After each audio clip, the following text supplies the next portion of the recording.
Hello bachchon, let's see this question. The concentration of potassium ions inside a biological cell is at least 20 times higher than the outside. The resulting potential difference across the cell is important in several processes such as transmission of nerve impulses and maintaining the ion balance.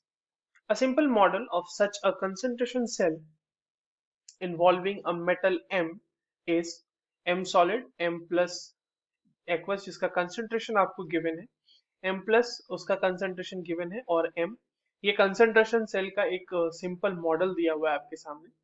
आपको ये कहा जा रहा है कि जो वो potassium ions की बात की गई है बायोलॉजिकल सेल के लिए, वैसे ही एक इलेक्ट्रोलाइटिक सेल के लिए वो एक इलेक्ट्रोलाइटिक सेल की तरह बिहेव कर रहा है, तो उसका मैग्नीट्यूड जो है सेल पोटेंशियल का वो है 70 मिली वोल्ट।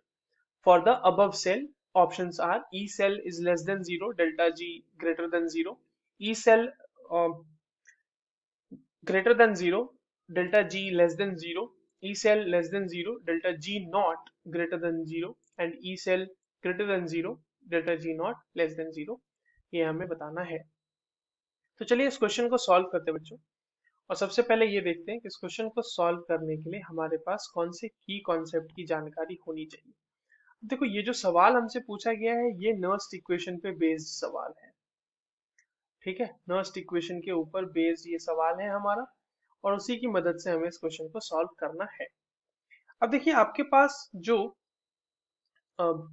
सेल है, जो इलेक्ट्रोलाइटिक सेल है उसमें जो रिएक्शन हो रही होगी बच्चों वो कैसी हो रही होगी, M solid plus M plus aqueous जिसका कंसंट्रेशन दिया हुआ है 1 molar, this will be giving you M plus aqueous इसका concentration 0.05 molar and plus M solid मिल रहा होगा। ठीक है, अब इसमें जब हम नर्स्ट इक्वेशन लगाते हैं तो वहां से हम E सेल लिखते हैं ना, क्योंकि एक कंसंट्रेशन सेल है जहाँ पे सेम मेटल आयन यूज हो रहे हैं, तो EMF E naught of cell जो होगा वो जीरो हो जाएगा। तो E naught of cell minus 2.303 RT upon NF log M plus का कंसंट्रेशन जो कि कितना गिवन है 0.05 मोलर डिवाइडेड बाय, ये कंसंट्रेशन की बात कर रहे हैं हम, और कंसंट्रेशन ऑफ M प्लस जो कंसंट्रेशन कितना गिवन है 1 मोलर। ठीक है, अब देखिए यहाँ पर ये जो वैल्यू है ये -2.303 वाली, इसको तो हम रख लेंगे। अगर हम 25 डिग्री सेल्सियस की बात कर रहे हैं तो हम कितना रख लेंगे इसको, तो हम इसको रख लेंगे 0.059 डिवाइडेड बाय n की वैल्यू हो जाएगी 1 क्योंकि एक ही इलेक्ट्रॉन का एक्सचेंज हो रहा है, और log की वैल्यू आ जाएगी 0.05 डिवाइडेड बाय 1। अब देखो ये सारी वैल्यू जो है ना ये आपको पॉजिटिव वैल्यू देगी, पॉजिटिव ई सेल की वैल्यू देगी, और यही हमें पॉजिटिव जो है वो कितना आ रहा है, ये लगभग आ रहा है 70 मिली वोल्ट। ठीक है, जो कि मैग्नीट्यूड दिया हुआ था, बट बेसिकली क्या है कि ई नॉट की जो ई सेल की वैल्यू है वो भी पॉजिटिव है, तो हम इसको चाहे इस तरह से लिखें, mod of E cell is equals to E cell is equals to 70 millivolt and it is greater than 0, right?